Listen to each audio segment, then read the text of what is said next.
Hello everyone, today Nicolau, Sharmeen and I, Jana, will present to you a Global South perspective on technologies in decline, socio-technical approaches to discontinuation and destabilisation.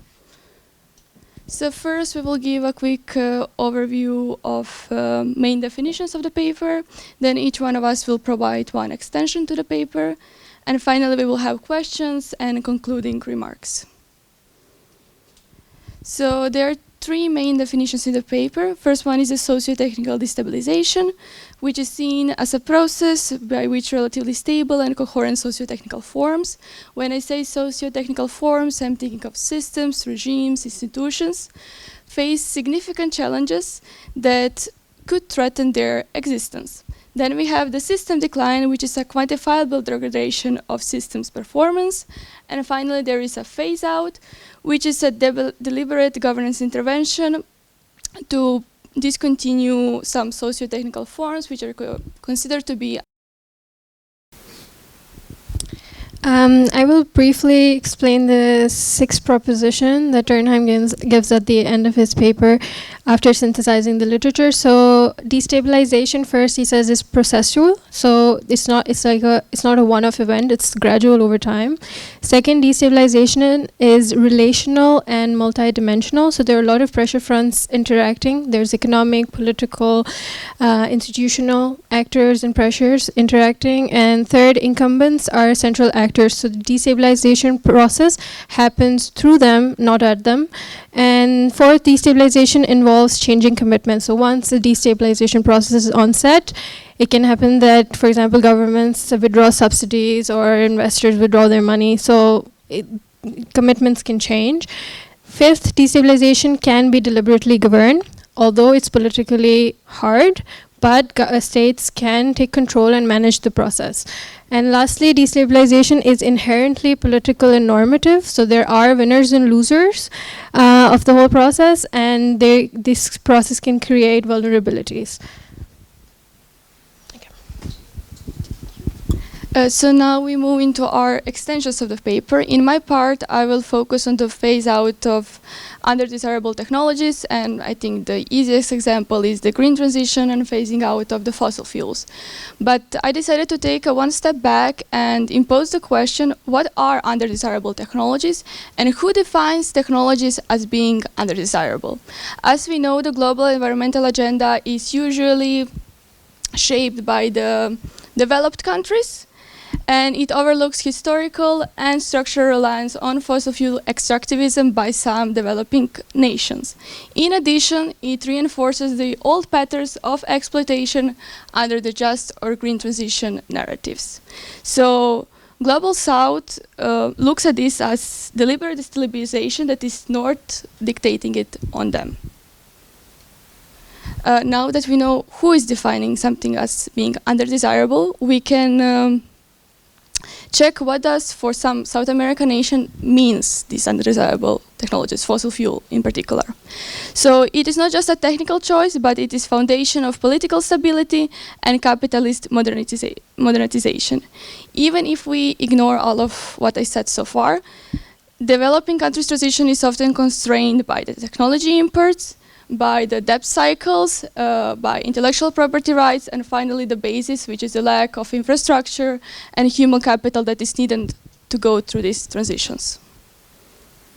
Connecting all of this, what I said, to the dependency theory, periphery is seen as somebody that provides raw materials while remaining dependent on the core for the very technology required for the transition.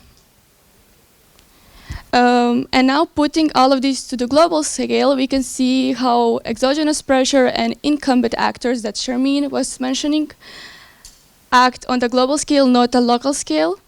So managed policy in the global north acts as a massive unmanaged exogenous shock for the global south. It is something that is very hard to govern, specifically if we look at the green transition, and it also puts a pressure for countries to go through the transition before they're even ready to go through this transition. Also, the paper suggests that there will be negotiation with incumbent actors. But how can these countries negotiate with countries that they are depending on economically? Obviously, there are big power imbalances. So my question is, how can South countries adapt to quick changes in Northern politics and exogenous pressures imposed? And here I give the example of the COP30 that happened just 2 months ago. So at that time, developing countries were worrying about how is this going to impact them economically and their development. And then 2 months later, the oil becomes this one great thing again. So how can they adapt to these quick changes? It's very questionable. Thank you. Okay, so I will be focusing more on gradual destabilization and how Turnheim basically conceptualizes destabilization as a longitudinal process. So something, again, that's not one-off. And that what happens is that socio-technical systems become exposed to pressure fronts over time. So we have all these pressures like economic, political, technological, and cultural building up, and then that weakens the lock-in. So actors react, they resist, adapt, negotiate. And so in this whole scenario, shocks and crises are seen more as moments in larger sequences rather than standalone system-defining ruptures. And this is the point that I would like to kind of give an extension on, not that I'm negating it, but giving another perspective on it. So, oh, sorry. Wait, can we turn on the... No, but not from my audio. It doesn't work? I don't know. Okay,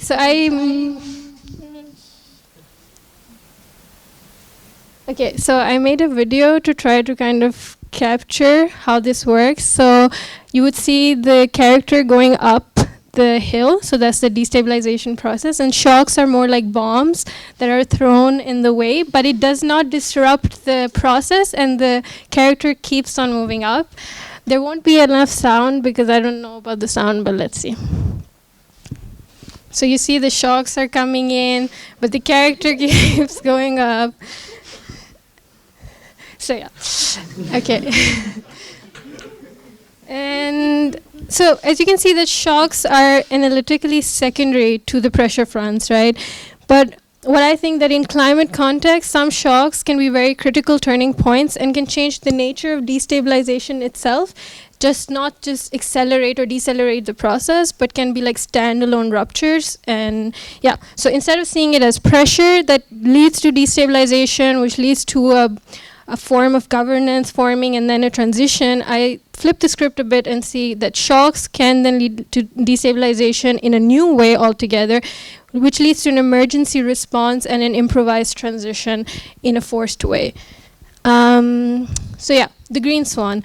So the black swan was an idea that was mentioned by Nassim Taleb. It was about like how there are some events like the global financial crisis. These are events that are unpredictable, they're explained ex post, they have massive impacts, and the impacts are systemic and have cascade effects. The green swan is similar to that, but has some distinct characteristics. These are more climate shocks, climate crisis. The difference is that there is certainty of occurrence. We know that a climate crisis will happen, we just don't know when, where, and how. But we know that it will be something that will have a massive impact. And one other important difference is that it poses an existential risk, and there is irreversibility. So once they've set in, they're permanent biophysical shocks. It's not just like transitory economic shocks, then that you go back to the destabilization process and kind of move on. So, wait a second. Okay, so I also explain like kind of like, to give an example, is climate nature nexus. So if you see here, I'm not going to go into the detail, but like there are climate risks and nature risks, and you can see how they propagate through the system. There are micro impacts, macro impacts that translate into financial risks. And the worrisome part is that climate and nature do interact. So any climate crisis or shock can be multidimensional, can basically be like a systemic rupture, and multiple socio-technical systems can be destroyed at the same time because of this.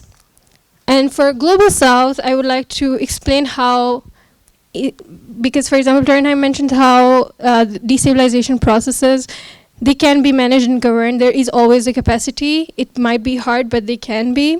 But for Global South, it becomes even harder to do that, because of all the mentions that Jana mentioned, but there's other aspects to that as well. First of all, we have fragmented and formalized regimes, hybrid incumbencies. You cannot recognize who are the incumbents. There's externalized neocolonial steering, so there are geopolitical tensions. But the aspects that I would like to focus on is that Global South states are fiscally constrained, crisis prone, and their external currency debt dependence. Now, how does that differ from Global North?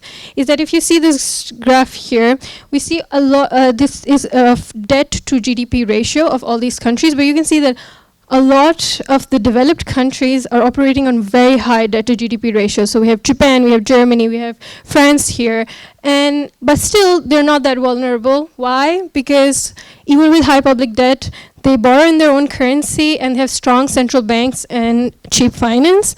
So in crisis, like for example, the global financial crisis or COVID, there was always shock smoothing. So what they do is the central banks purchase bonds from the government, and this has happened many times, but this is something that allows them to have the capacity for gradual negotiated destabilization and have this financial leverage to manage the process. But for Global South countries, there's foreign currency debt, capital flight, limited fiscal space, and the outcome is that when there is a crisis or a shock, the impact is stronger, abrupt, and the destabilization is unmanageable under these shocks. So this is a video of how I see shocks as for Global South countries.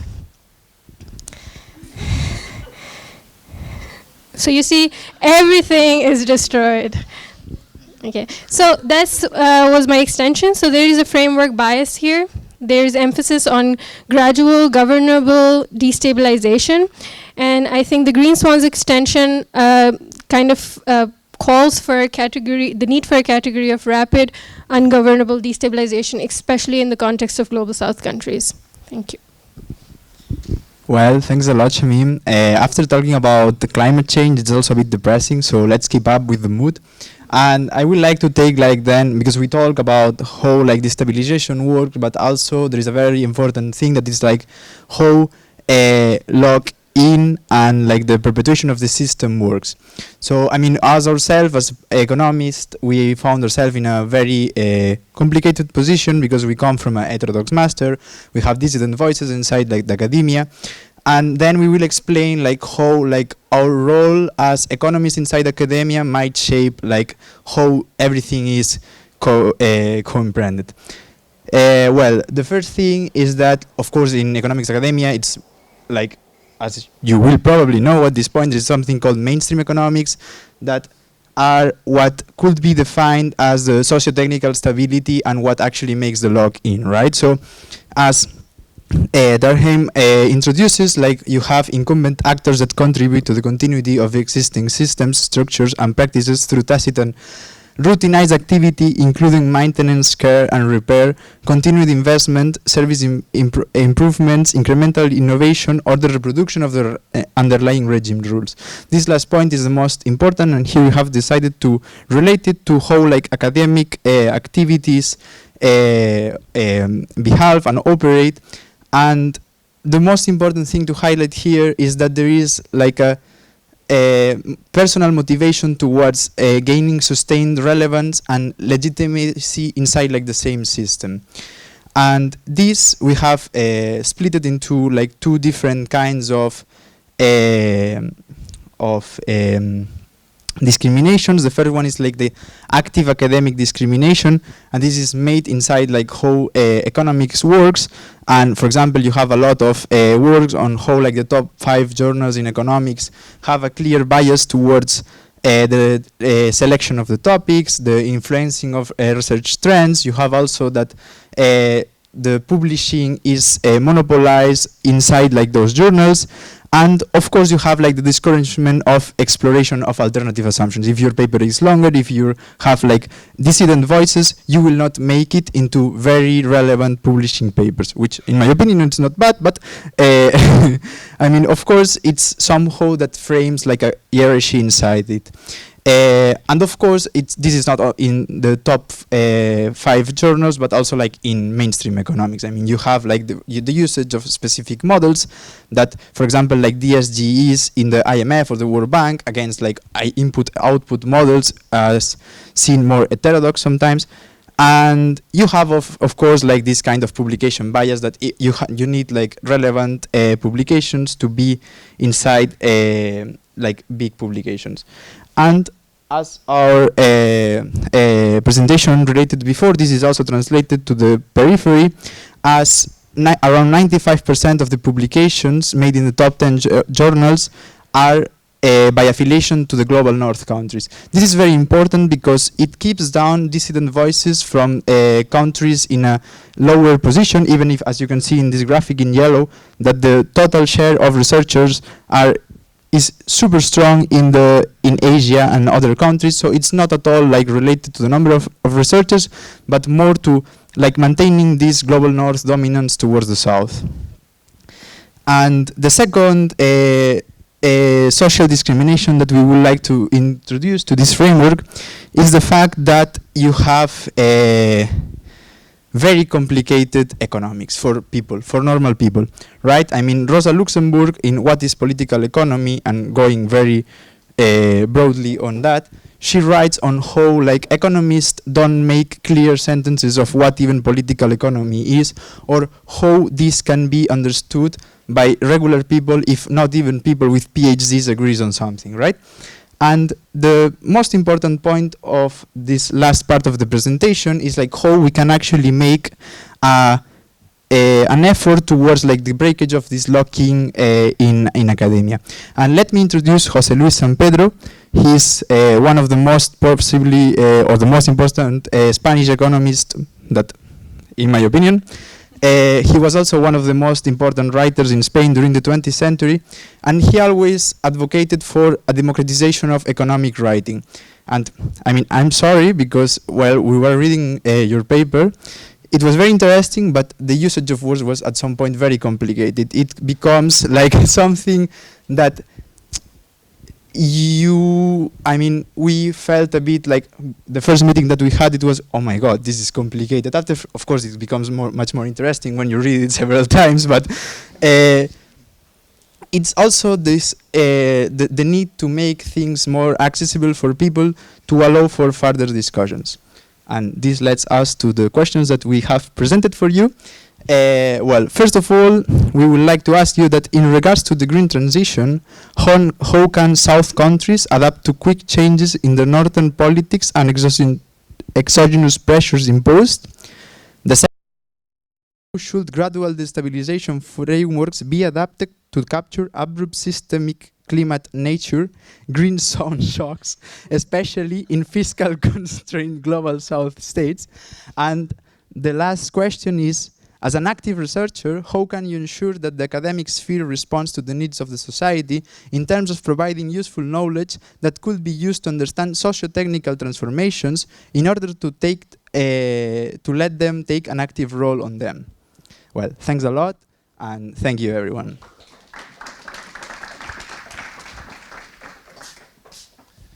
Thanks a lot. No, I'll stay here, and maybe we can. Yeah, I need the question. Thanks a lot. And apologies for writing a very complicated chapter. The papers are much simpler, but you have to trust me on that.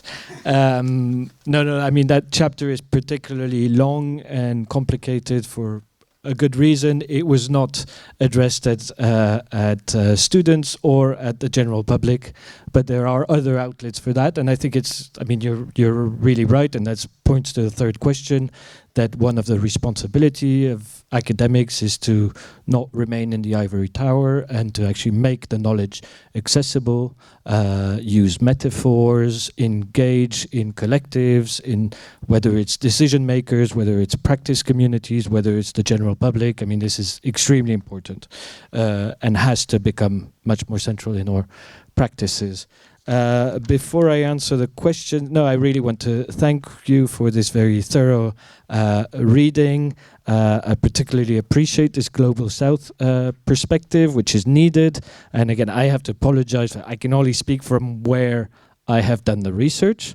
And so that introduces obviously a huge bias in the research as well, but it's not the end of the road. This research is not done alone.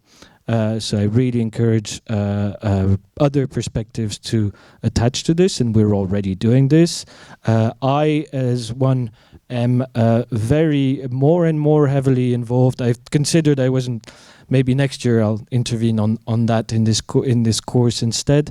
More and more involved in doing research in Senegal, in the south of Senegal, where we're looking not so much as destabilization, but at established practices and how they can defend themselves and become more qualified, specifically in terms of what we call de facto agroecological practices. And so that to me answers is one element of answer to your first question. In many global south contexts, the transition that may be required is not the introduction or catching up or adapting to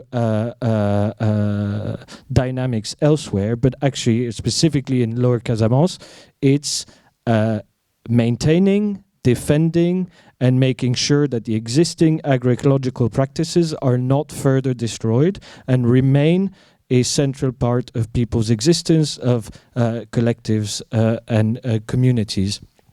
And that means that, it's not an either or, modernize or tradition, but I really believe that if we are to have any kind of hope to address global and local environmental and sustainability challenges, the hyper-modernization or hyper-tradition are simply out of the question for any part of the world. And I think we have a lot to learn from. It's not about north to south exchanges or south to south exchanges only. It's really south to north exchanges on that specifically.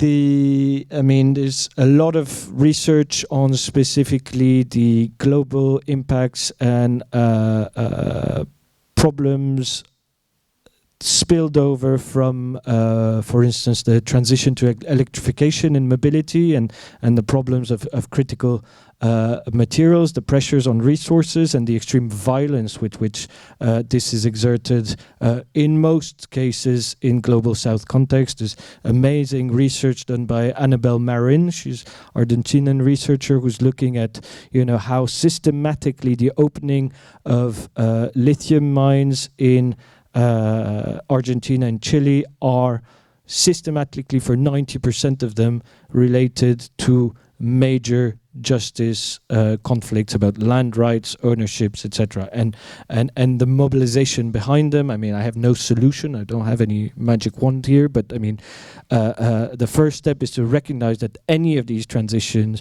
none of these transitions are magical. All of them are involved tragedies to one extent or another, and we need to politicize them. So I'm really happy that you picked this up on developing more. We need more critical perspectives on transitions. We need more politicized perspectives on transitions, and I hope to contribute to that, or at least to help that happening. On the shocks, the shocks and destabilization, and chicken and egg, whatever, we can have all sorts of metaphors, and I agree some crises are more major than others, and their temporal relations may be different again, but I still believe strongly that whether and thank you for these little animations. I strongly believe that that in any way they are related. The question is more how, and depends on the conditions. So, however impactful and significant a crisis is, I think is not in absolute question. It's not just how big the shock was, World War II or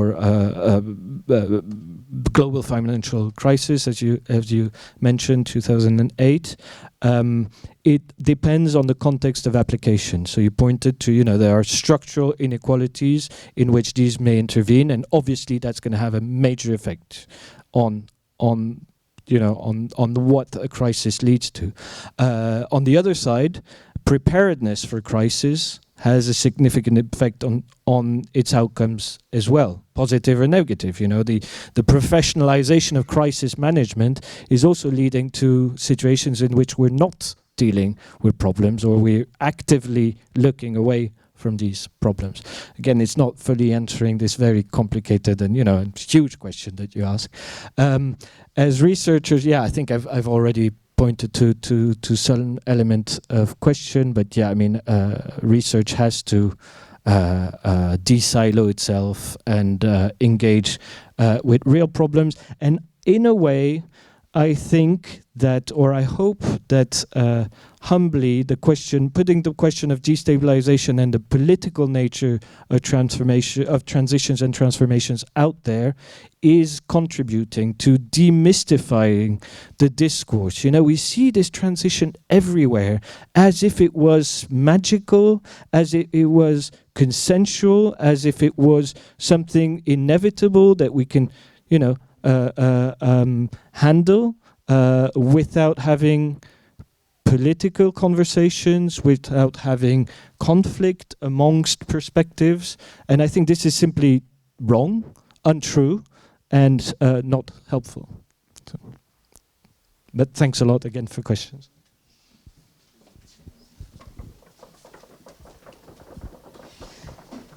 Thank you very much, Bruno. Thanks a lot for the group as well. And now we still have half an hour, so we can go for the questions from the audience. Please, your name and country. Okay, we start there and then I come here. Thank you. My name is Eluisa and I'm from Austria, so I appreciated your little stories from Austria. And I actually did my bachelor's thesis on the tramway system decline in Australian cities, and what was really big in the decline was also the influence of the bus lobby and motorized transportation lobbies in general. And I wanted to know if you've seen that as well in your studies. Can we have three in each? Oh, yes. Okay.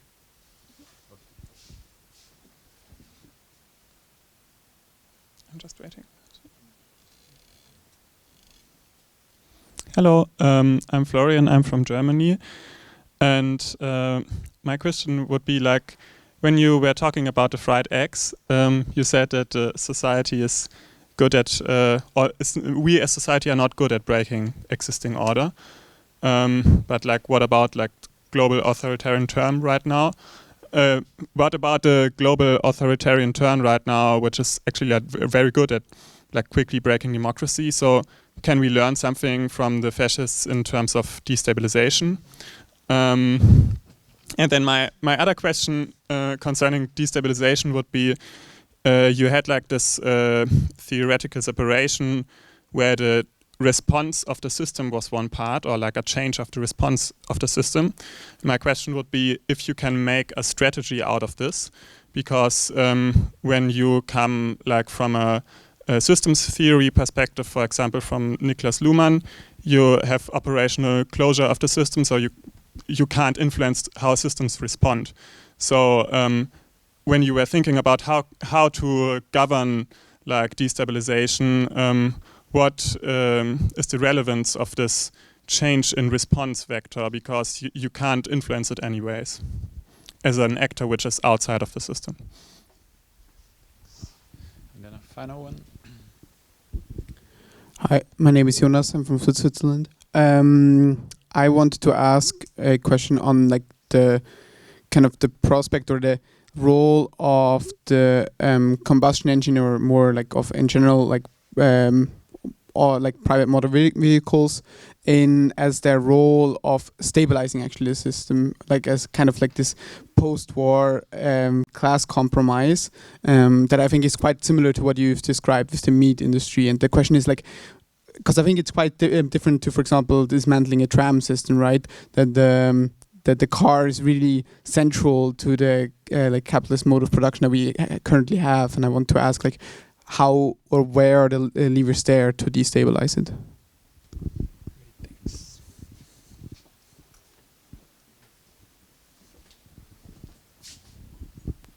Thank you very much for challenging questions. So the bus lobby and the trams. So in the Parisian case specifically, there is no constituted bus lobby. The bus lobby, what becomes the bus lobby eventually, is a branching out of the public transport interests. Yet they are different public transport interests inside Paris and outside Paris. And there the metro actually played a significant role.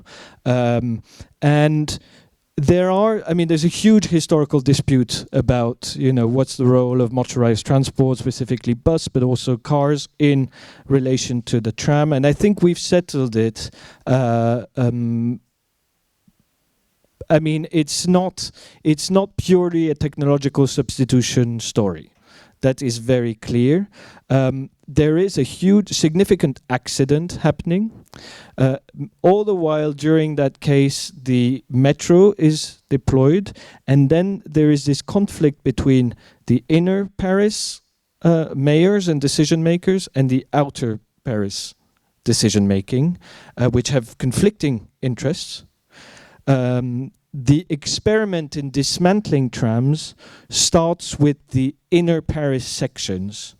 And when they start, and I didn't tell that story, but when they start doing that, they inherently destabilize the continuity of the tram. If the tram's not going to bring you from suburb to center, what's the point? They have to step out and then take the metro, pay a different fare, wait, etc. So it's completely ineffective. And by then, it's let's just replace everything by buses. Okay, fine. And so the bus lobby sort of constitutes itself out of that mistakes primarily.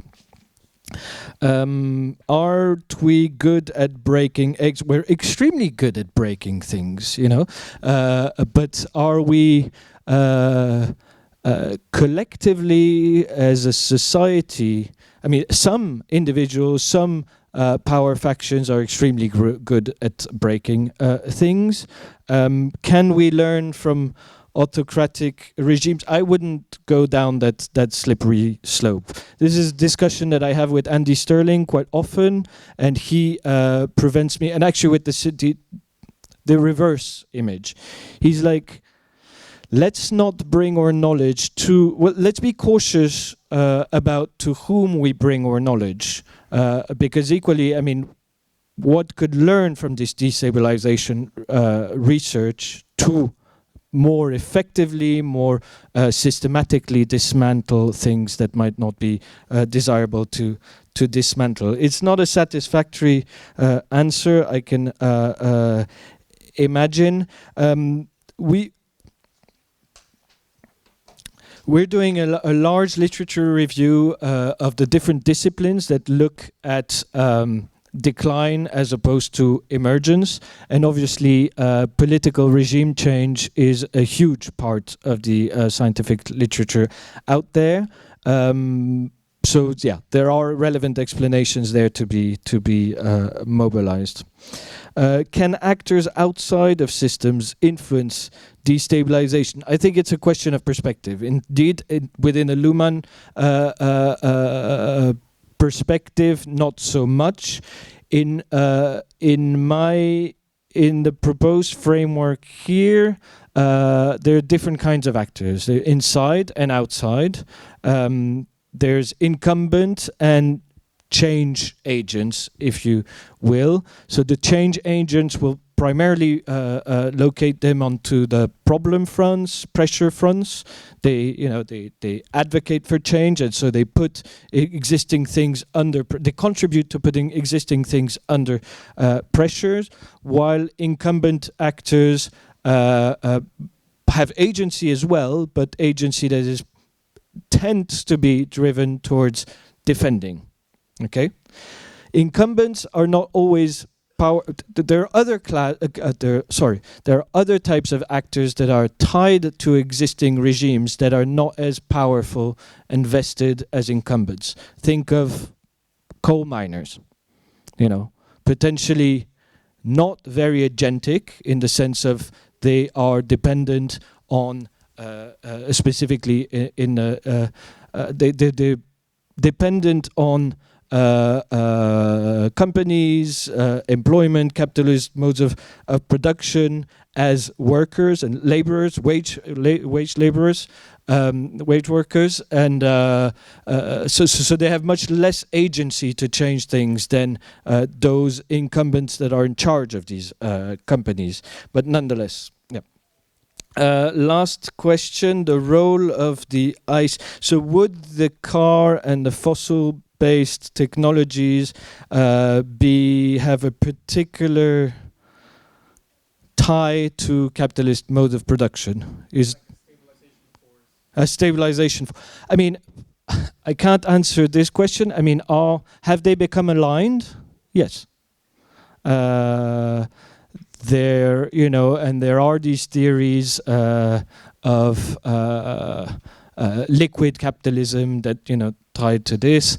There's a number of historical perspectives that talk of this. Why is it interesting to look at public transport? Because indeed it is driven by a very different kind of goal that is not tied to fragmentations of individuals, individualization of use, and particular forms of production.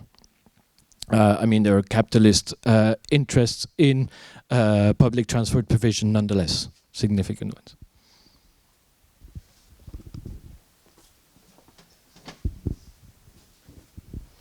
Hi, my name is Marlene. I'm from Austria. Also, thank you for the great Austrian examples today. My question is also about the breaking of things. And especially in the climate crisis, there's also always these sayings of either we have destruction by design or by disaster, and if nothing changes, everything changes, these kind of sayings. And you also said that we need to demystify the transition, and I'm wondering also about the role of workers in that relation, because at least in Germany and Austria, one of the great myths, I think, of the transition is that we have so many workers in the car industry, and that, of course, we would lose them, and that would be an example, I think, of breaking things in the wrong way. But at the same time, it's sometimes, I think, forgotten that in capitalism, workers don't choose what they produce, and it's not democratically decided how we use our resources. So I was wondering what you think the consequence of this is in terms of transition, so this lock-in in the capitalistic system where workers don't decide that, and how that could be changed.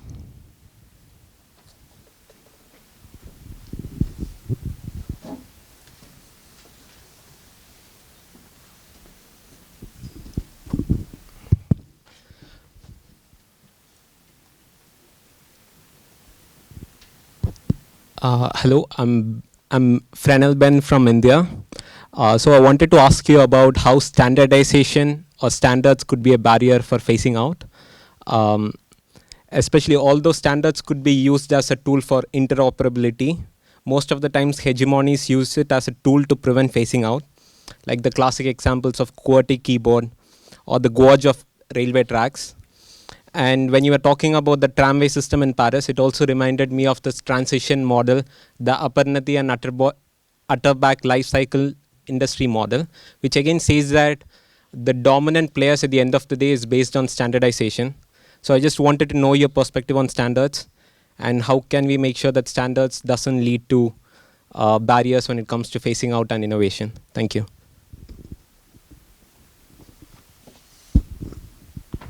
Do we have a third question?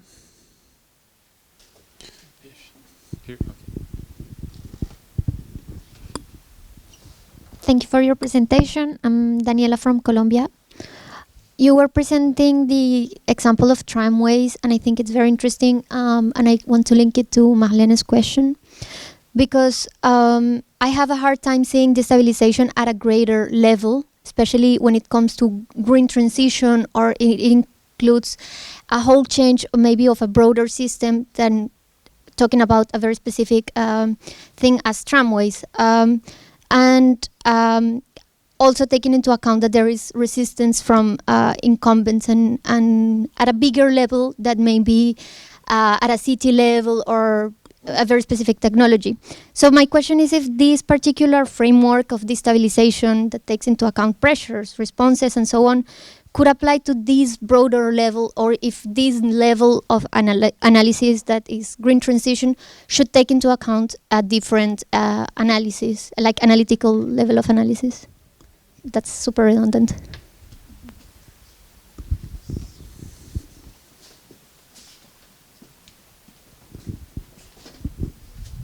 Thanks a lot for these questions. I'll start with the last one. We've taken care to develop analytical tools that are broad enough to be suitable to very different settings and different scales. Now we have not tested it to, for instance, the destabilization and end of industrial modernity, for instance, you know. There, I mean, and so, I mean, it remains an open question. I mean, that whole destabilization process remains an open question, and how can we address this?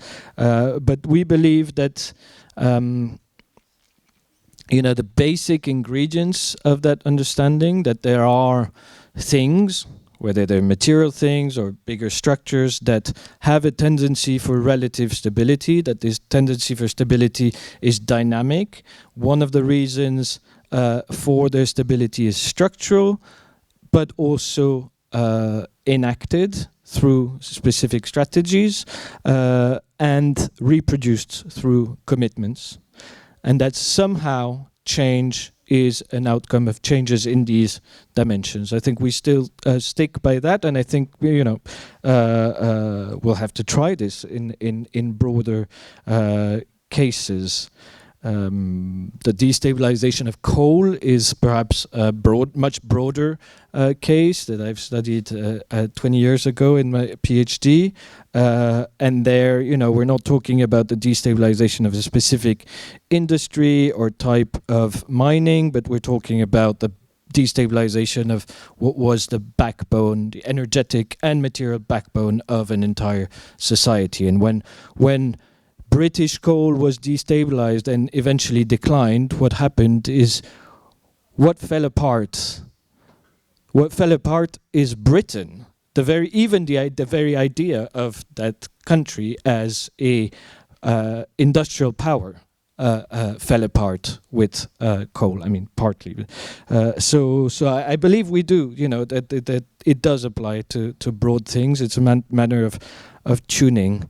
Our standards barrier for phasing out, quite obviously on a very literal level. I mean, standards are conventions, norms, rules that contribute to lock-in. It's one of the basics of the economic theories of lock-in is, you know, you derive an advantage from scale and from stable rules. So standardization processes will generate stability for a particular configuration, for a particular orientation of these systems. But there's also significant work on alternative standards. So alternative standards may also be a significant source of change. I can't say much more than that about this. About demystifying transitions, and the role of the jobs argument. I think it's really interesting, and it's very true that, I started, one of the entry points to think about transitions in general and beyond this process of destabilization is to understand that transitions are a process out there, one that is worthy of being researched and looked at with a variety of analytical lenses, but it's also a class of political problems. So that's that there are transition discourses out there, and that they are not congruent, that they are not consensual. And it's true that in many countries, particularly Western declining industrial countries in a way, or countries in which industry is declining, or has been declining for a while, the jobs argument is a significant one to slow down, to call, to resist, to deny the need to phase out particular industries, or to, buy some time, or to buy some friends, or to, stoke the populist tree. It's clearly that. And so what do we do of this? What do we do of this? We, of course, debunk that. We have to debunk that. And you're right, the jobs argument, quantitatively, it's not a massive issue. It's an issue we could, if we depassionate it, deal with. Okay. On the other hand, and so that's in a way good news if we give ourselves the tools. On the other hand, it's concerning because these political dynamics are an obstacle for change, and I'm going to try to go on the other hand. The negative of the negative, if you want, is that in a way, the fact that so much passion, political passion, positive and negative, primarily negative, is what we can see right now, is spurred by what are actually really boring industrial questions, right, is perhaps somewhere good news for positive transitions, because it shows an interest. It shows some form of understanding of these dynamics. Not sure I'm completely clear. In a Latourian sense, in Calonian sense, it suggests there's an intéressement, an interest in these issues. Voilà. An awareness of them and an interest. Voilà.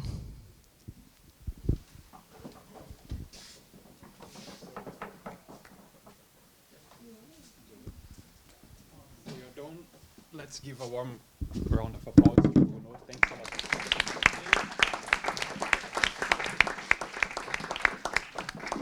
And now you have... Sure. Word I wanted to say, I forgot to. I know that some of you will be doing research work after this. I know that you have research papers to be done. So if in any way or form this kind of perspective has spurred some interest, do not hesitate to contact me with your projects or with your future projects after the studies. Thank you. Thank you very much indeed. And now we have 15 minutes break, and then we come back with Diego Guevara. Okay? Thank you.